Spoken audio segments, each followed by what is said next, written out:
Penanya memberikan salam kemudian mengatakan, Ustadz, apa hukumnya nonton video porno berdua dengan istri untuk meningkatkan gairah hubungan intim? Haram. Ya. Ya. Jadi hukumnya haram, 5 huruf. Kalau anda bilang, Ustadz, saya ingin membangkitkan gairah saya, itu bukan caranya. Itu bukan caranya. Subhanallah, ulama mengatakan siapa yang menonton film porno walaupun dengan pasangan halalnya, itu hanya akan mematikan syahwat dia, yang hanya akan mematikan syahwat normal dia kepada pasangannya yang halal. Pastikan ikhwas sekalian dan akhwat, kalau anda nonton film porno walaupun dengan pasangan yang halal, maka setelah selesai nonton anda akan bergairah untuk melakukannya. Tapi yang dibayangkan siapa? Yang di film. Sudah bukan lagi yang di hadapan mata. Ini secara syar'i hukumnya haram. Enggak boleh orang berhubungan biologis membayangkan wanita lain bagi laki-laki, atau laki-laki membayangkan wanita membayangkan laki-laki yang lain. Hukumnya haram. Ya, berfantasi itu haram bila dengan yang tidak halal. Itu enggak boleh. Membayang-bayangkan, dan itu akan terjadi. Serta kita sudah tahu, pasti orang kalau buat film, dia akan cari orang yang terbaik. Orang yang cantik lah, orang yang gagah lah, kemudian memang ya tujuannya untuk bisa dijual film itu.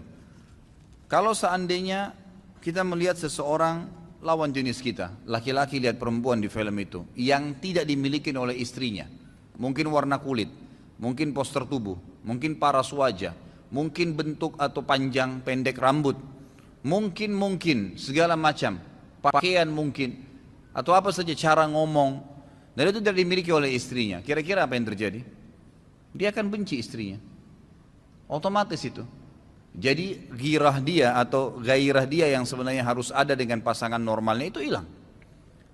Coba anda di sini laki-laki ikhwas sekalian, bagaimana bisa anda tidak cemburu membiarkan istri anda melihat kemaluan laki-laki lain di film itu? Bagaimana bisa itu terjadi? Membiarkan dia tonton, dan pada saat dia dapatkan ternyata kemaluan laki-laki itu berbeda, warna kulitnya berbeda, mungkin ada bulu dadahnya, mungkin ini, mungkin itu. Kira-kira apa yang terjadi pada istri anda? Tambah senang sama anda? Tambah benci, tidak akan suka dia. Gitu kan?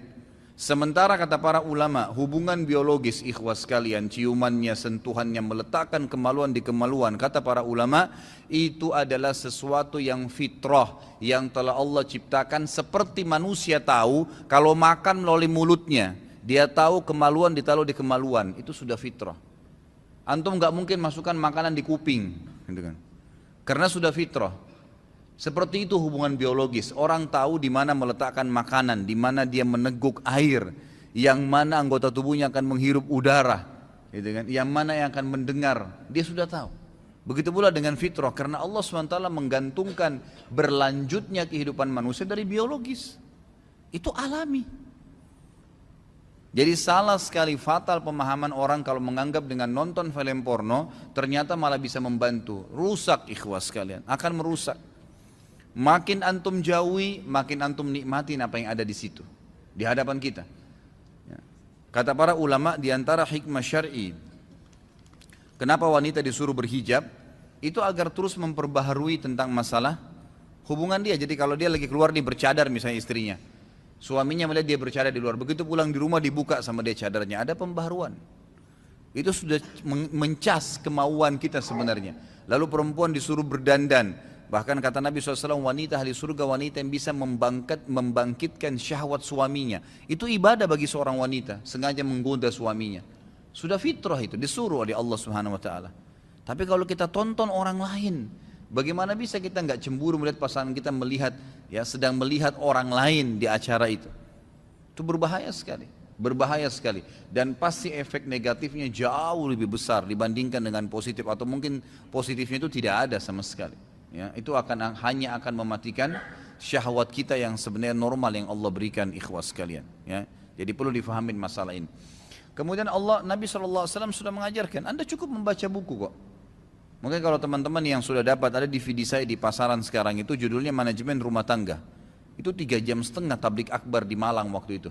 Dan itu kalau tidak salah 45 menit terakhir saya bahas tentang masalah seksual dalam Islam. Banyak sekali hadis-hadis Nabi SAW, kemesraan Nabi dengan para istrinya, terutama dengan Aisyah radhiyallahu anha, apa yang beliau lakukan, itu sudah sangat cukup untuk dibaca sebenarnya. Udah cukup, kan gitu. Dan bahkan ya mungkin kalau ikhwah-ikhwah yang faham ini, yang mereka sudah menjaga diri mereka, menjaga muru'ah, kehormatan agamanya, mereka menundukkan pandangannya dari wanita-wanita yang haram, wanita-wanita menundukkan pandangan dari laki-laki yang haram, mereka tidak berbicara komunikasi sembarangan dengan lawan jenisnya, maka dan mereka menikmatin pasangan halalnya, maka mereka akan menikmatin itu. Sangat luar biasa mereka menikmatin sebenarnya. Ya, jadi kita jangan sampai membuka ya pintu yang malah mematikan syahwat kita dengan pasangan yang halal. Kalau saya kasih contoh sederhana ikhwah sekalian, kalau yang sedang dihidangkan di depan mata kita dan itu dana yang kita cukup untuk beli makanan nasi sama tempe sama sambal, jangan pernah antum bayangkan ayam goreng karena nggak enak tempenya nanti. Nikmatin yang ada di depan mata, selesai, akan enak kok itu. Oh ini asyik, ini enak, makan, nikmatin, selesai. Dan yang kadang-kadang membuat kita jadi nggak suka itu karena di sebelah sana ada orang makan ayam, kan itu. Sudah banyak yang ngangguk-ngangguk ya, alhamdulillah faham gitu. Ya. Jadi jangan ikhwas sekalian, tidak ada manfaatnya sama sekali. Pertama melihat aurat orang haram, melihat aurat mereka haram, gitu kan? Kemudian melihat mereka sedang berzina, ya. Melihat aurat sudah haram, melihat mereka berzina, itu berzina bukan suami istri. Sedangkan suami istri saya kalau dilihat haram. Apalagi kalau kita melihat yang bukan suami istri, perzinahan kita tonton. Sama saja kita datang ke diskotik, kemudian duduk juga nonton, dengar musik, sama saja walaupun kita bukan pemilik diskotiknya. Sama saja, dosa yang lain, gitu kan? Belum lagi merusak rumah tangga ikhwah, itu akan merusak rumah tangga. Dan Allah alam, saya tidak tahu kenapa pertanyaan ini muncul pada saat kita bahas masalah pemimpin nih. Nggak tahu dari pintu mana sambungnya, tapi nggak apa-apa. Gitu.